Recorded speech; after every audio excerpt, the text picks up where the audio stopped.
isso pode acontecer. Porque vão aparecer aquelas franjas de claro escuro, e a gente vai entender como é que isso acontece. Então, basicamente, é fazer um exemplo bem simples. Então, isso aqui vai ser relativamente simples. Isso aqui é um pouco mais complicado. O Moisés faz de uma maneira muito bonita, bem mais complicado que os outros livros. Eu vou tentar também fazer o essencial para vocês terem a ideia do que é difração.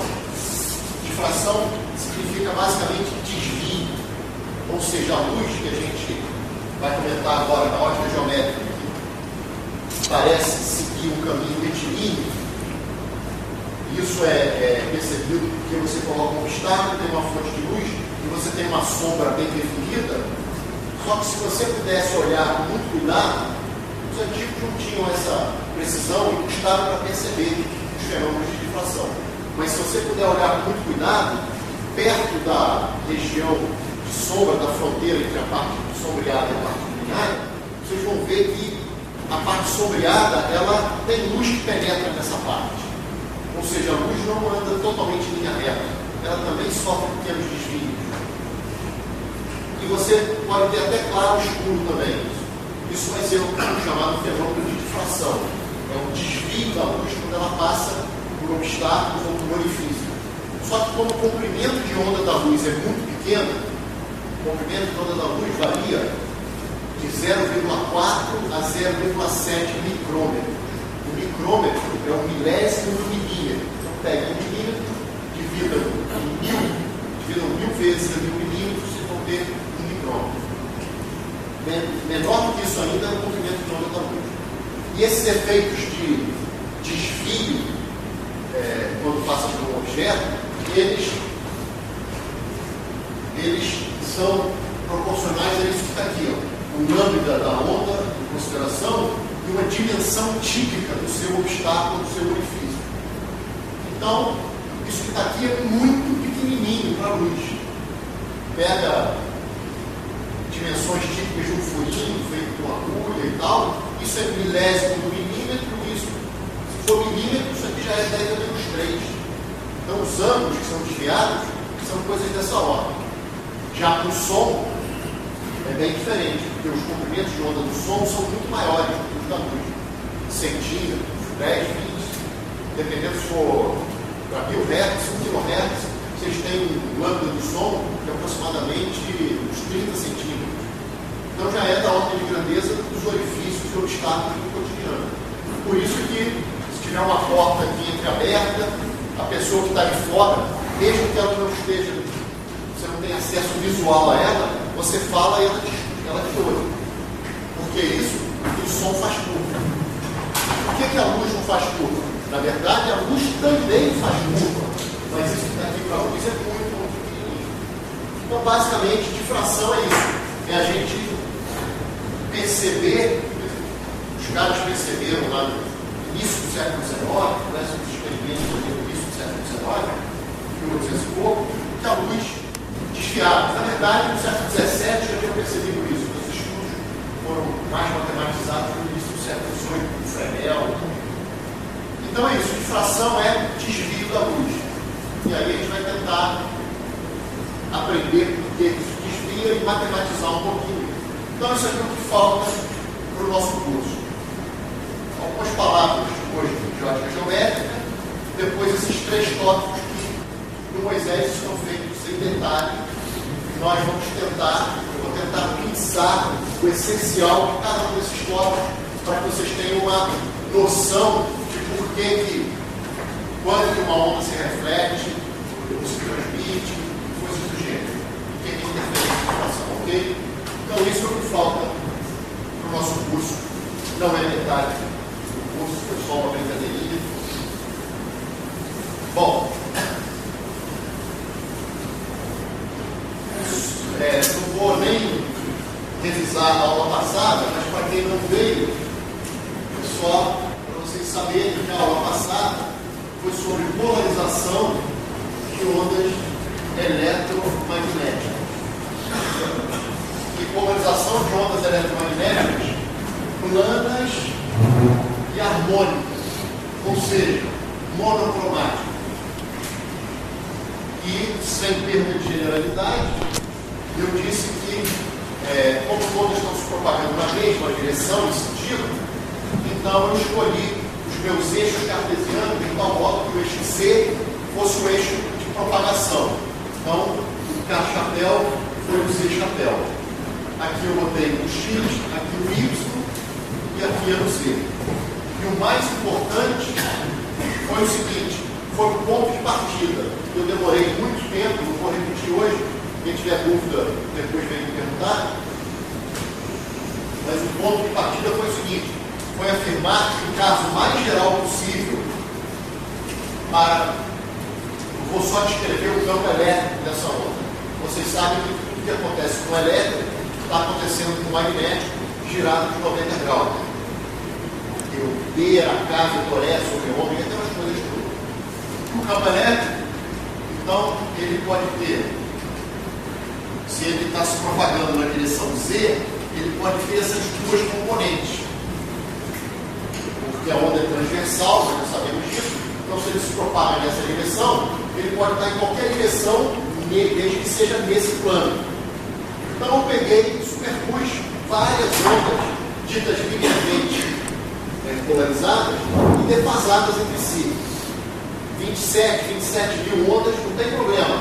Depois que você soma todas elas, como todas têm a mesma direção de propagação e têm a mesma frequência, são ondas monocromáticas, você pode garantir que o caso mais geral possível tem essa cara que está aqui, ó. KZ menos ômega T, e o EY de Z e T, na verdade é de XYZ, XYZ, mas não tem dependência de X e Y, porque são ondas planas se propagando na direção Z. Então, por comodidade aqui de propulso de notação, eu escrevi assim. Aqui eu botei uma letra B, é uma outra amplitude, mas agora, gente, aqui o que tem? Uma defasagem. Então eu gastei meia hora ou mais para tentar convencê-los de que esse é o caso mais geral possível de ondas planas e harmônicas se propagando na direção do Z-chapéu. Daqui para frente, no fundo, foi matemática. E a pergunta que a gente queria responder era o seguinte: dado esse campo elétrico bem geral, onde A, B e delta são constantes arbitrárias, como é que o campo elétrico, num dado ponto do espaço, num ponto P qualquer, no tempo T, esse ponto P pode ser um ponto com Z igual a zero, ou seja, no plano XY. E a gente até fez Z igual a zero para simplificar as coisas. Como é que esse cara varia no tempo? Ou seja, fixa sua atenção no ponto dado, no espaço, deixa o tempo passar. O que está acontecendo com essa seta, que seria o campo elétrico? Ela está fazendo assim? Ela pode até fazer assim, mas isso é um caso particular, não é um caso mais geral. Se ela fizer assim, mantendo sempre a mesma direção, você vai dizer que a polarização é linear. Agora, ela pode estar fazendo coisas mais gerais um pouco. Ela poderia estar, o campo elétrico poderia estar girando com a mesma magnitude, mas girando, ou para um lado ou para o outro. O nome, vocês dariam, né, é bastante sugestivo que seja polarização circular. Direita ou esquerda tem lá uma convenção que nós falamos na aula passada. E o caso mais geral possível, qual é? Bom, nós mostramos que essa seta que está aqui, a maneira mais geral que ela pode, a ponta dessa seta descreve, no caso mais geral, uma elipse. No caso mais geral possível, ela é uma elipse. E é uma elipse que está necessariamente dentro desse retângulo. Está escrito aqui nesse retângulo, onde esse lado vale 2A, esse lado aqui vale 2B. Por que isso? Porque cosseno varia entre menos 1 e 1. Cosseno varia entre menos 1 e 1. Então, esse cara varia entre menos A e A, e esse outro entre menos B e B. Então, resumindo tudo que a gente fez na aula passada, a gente teve muita matemática aí na história, nós chegamos à conclusão de que o caso mais geral possível era alguma elipse aqui dentro. E dependendo dos valores de delta A e B, essa elipse, esse retângulo pode ficar mais quadradão, menos quadradão, a elipse pode estar mais girada para um lado, o outro pode estar, inclusive, os seus eixos maior e menor, respectivamente, paralelos aos eixos cartesianos, e você pode degenerar essa elipse numa reta e até num círculo também. Daí todas aquelas polarizações, linear, circular, no caso mais geral, foi isso.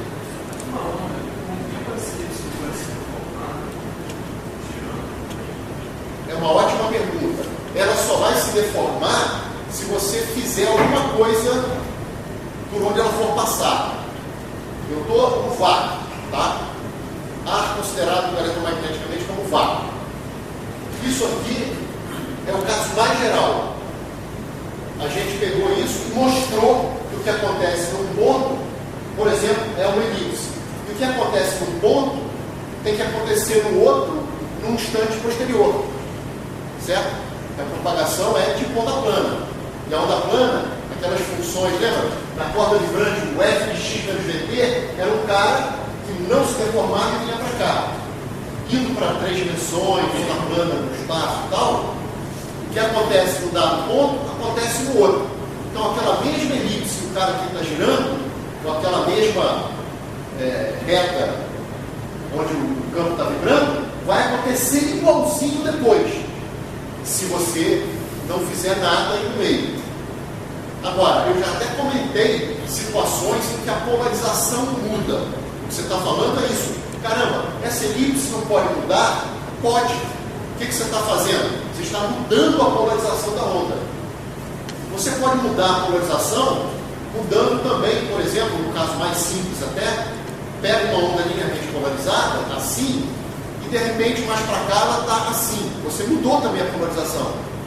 É a mesma coisa que você falou, só que em vez de trabalhar com elipse, eu estou trabalhando com a polarização linear. Eu até dei exemplos na aula passada de que existem meios materiais que fazem a luz linearmente polarizada se torcer para um lado ou se torcer para o outro.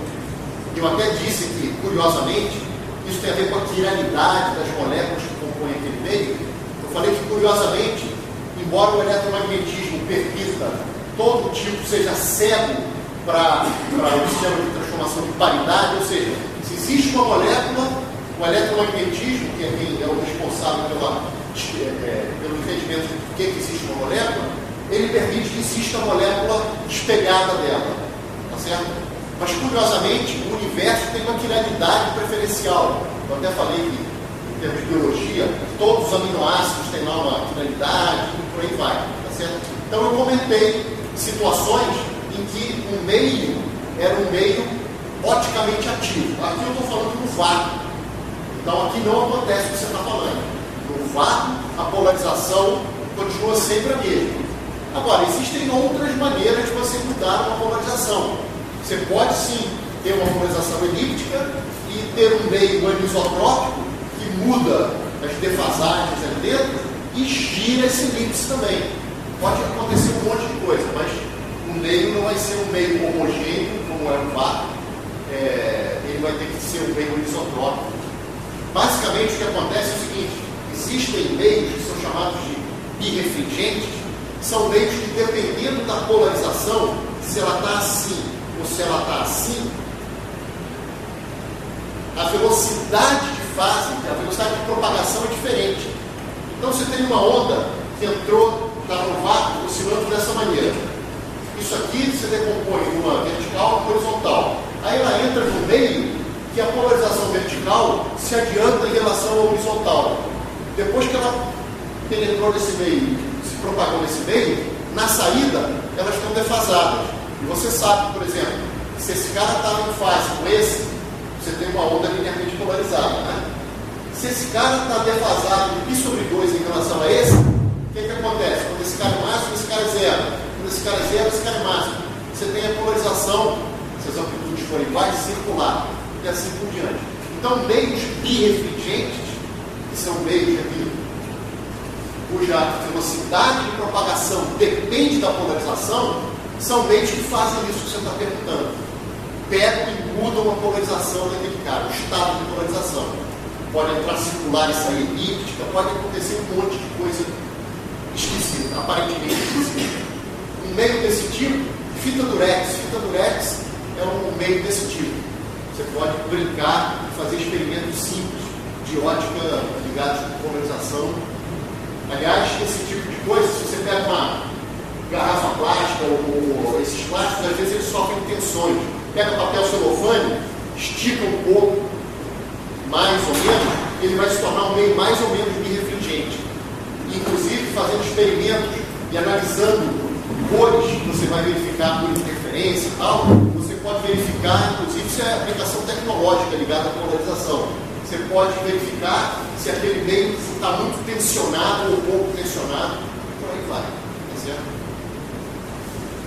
Mas é muito interessante essa pergunta. Aqui, a gente não vai fazer isso, o tempo todo a polarização é sempre a mesma, exceto quando eu falar de atividade ótica natural. Mas eu nem vou cobrar na prova atividade ótica natural. Mas vou comentar. Aliás, vou comentar agora, porque é muito simples a explicação qualitativa. Vai precisar de uma performance minha aqui, então vocês têm que fazer perguntas para entender. Uma onda linearmente polarizada, ela pode ser pensada como a soma de duas ondas circularmente polarizadas, tirando o contrário. Vamos ver por quê. Isso aqui é um campo elétrico. Nesse ponto aqui, à medida que o tempo passa e a onda se propaga, o campo está fazendo assim, tá legal? Então, isso é uma onda circularmente polarizada. Para você está no sentido que anti-horário. Se é anti-horário, é esquerda ou levótica, tá? Agora imagine outra onda que está chegando para vocês assim. Então ela é circular, destrógena ou direita. Agora eu vou superpor essas duas ondas. E elas têm a mesma amplitude, o que significa que os meus braços têm o mesmo tamanho. Então, imagine que nesse ponto eu superpus as ondas com uma defasagem entre elas tal que essa está aqui assim e a outra está aqui. Nesse instante, cadê o campo elétrico? Lá para cima. Agora, à medida que o tempo passa, o que está acontecendo? Para onde está o campo elétrico? Está diminuindo. 0 para baixo, 0 para cima, 0 para baixo. Maravilha, certo? Então, eu acabei de mostrar para vocês que uma onda linearmente polarizada pode ser pensada como uma superposição de duas ondas circularmente polarizadas de mesma amplitude e defasadas e girando no sentido oposto, ok? Agora imagine o seguinte, à medida que ela entra no meio, tá? Se uma onda circularmente polarizada viajar com uma velocidade maior do que a outra, o que vai acontecer é o seguinte, na saída daquele meio, se não tivesse o meio, você teria lá, vamos supor que você escolha um tamanho, de modo que a onda estaria aqui de novo. Tá? Com o meio, como uma delas ficou mais na frente do que a outra, em vez de elas chegarem assim, uma delas estava atrasada, orientada, e está assim. Soma esses caras, cadê o campo? Agora não tem mais aquele meio, e você fica fazendo com alguém que, entendeu? A onda vai estar assim. Então vocês acabaram de explicar qualitativamente por que existem meios, ou como funciona um meio oticamente ativo. É exatamente assim que eu estou falando. São meios que, dependendo por conta da sua constituição, eles fazem com que onda circularmente polarizada num sentido viaje com uma velocidade diferente de onda circularmente polarizada no outro sentido. Isso tem a ver com a quiralidade das moléculas ali dentro.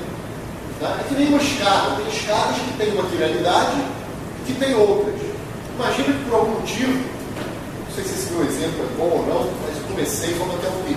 Imagina que por algum motivo a pessoa gosta de girar mais num sentido. Sei lá, o cara tem um defeito cerebral e ele é desse cara que está de lado mais para um lado, tá certo? Se ele subir a escada numa certa quiralidade, ele vai até gostar. Mas se ele tiver que subir no outro sentido, vai ser meio estranho para ele. Pois assim é a resposta do meio que tem uma quiralidade, preferência, que tem uma certa finalidade. Se a onda chega girando num sentido, aquele meio gosta e propaga bem ainda na onda. Girando no outro sentido, já não gosta muito e a propagação é diferente. Então vocês, certamente é razoável aceitarem que ondas polarizadas circularmente de um lado e do outro podem se propagar diferentemente dependendo se aquele meio tem uma certa finalidade preferencial ou não. E é isso que acontece com os meios quanticamente ativos. E eles fazem exatamente essa rotação. Moisés tem a explicação, até uma matemática da coisa, nas minhas notas também, vocês vão encontrar, não sei se o material que eu passei, ou se eu vou passar agora. E, obviamente, o ângulo de giro, depois que entrou lá no meio, quanticamente ativo, em vez de estar assim agora, girou um pouco para cá, esse ângulo de giro, ele é proporcional à diferença entre os índices de refração da onda polarizada direita ou esquerda. Vocês lembram que índice de refração, por definição, é C sobre M, dando a velocidade de propagação? Então, se eu falei que a velocidade é diferente para diferentes polarizações, o índice de refração vai ser diferente para diferentes polarizações. Então, para uma dada polarização tem índice de refração, para outra tem outra. Isso significa simplesmente que as velocidades de propagação são diferentes. Deve ser proporcional a quem? Ao comprimento desse meio que provoca isso, certo? Esse efeito. Quanto maior for a extensão você faz a onda passar naquele meio, maior deve ser o efeito. Então aqui deve aparecer B também. Agora, ângulo é uma quantidade adimensional, concorda? E aqui eu tenho uma coisa dimensional, concorda? Então, deve aparecer ainda outra constante com dimensionalidade de 1 sobre distância e que seja uma característica do seu problema. Onde está essa outra constante que tem dimensão de 1 sobre distância? Ou distância? Não é frequência, mas está ligado com frequência, né? Período inverso de frequência. É o comprimento da onda. Será que isso acontece da mesma forma para esse cara ou para esse? Isso é uma característica do meu sistema, é o comprimento de onda incidente. E, obviamente, a resposta de qualquer problema que vocês façam na vida dela, vocês podem sempre escrever a resposta em termos dos parâmetros do problema. Uma resposta para um problema não pode depender de algo que não está caracterizando o seu problema, senão o enunciado está incompleto. Então você deve depender também do comprimento de onda. Como é que ele deve aparecer aqui? Para isso ficar dimensional, ele tem que aparecer embaixo. Ou seja, o K, aquele vetor de onda, né? Aqui é o módulo dele. O 2π sobre lambda deve aparecer aqui.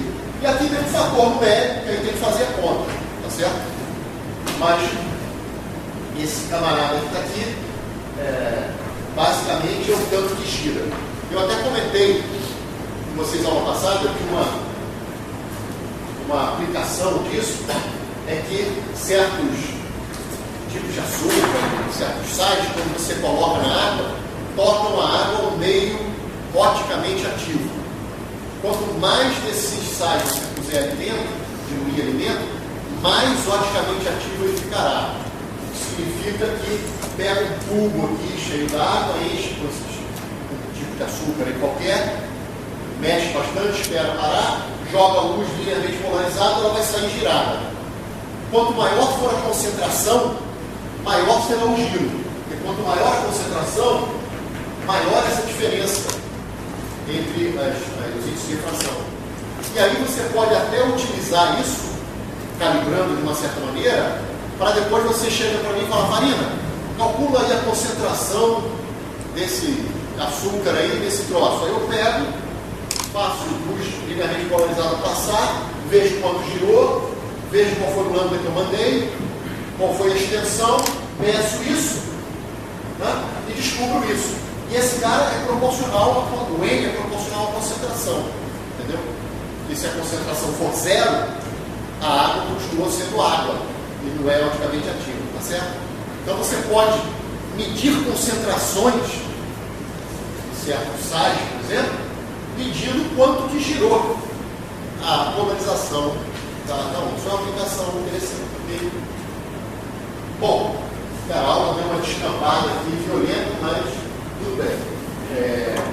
Então, isso foi a aula passada, ok? Polarização. A aula de hoje vai ser uma aula meio estranha, porque vai ser uma aula com alguns comentários. Porque o tema seguinte, que é esse de reflexão e transmissão, ele é um tema mais pesado.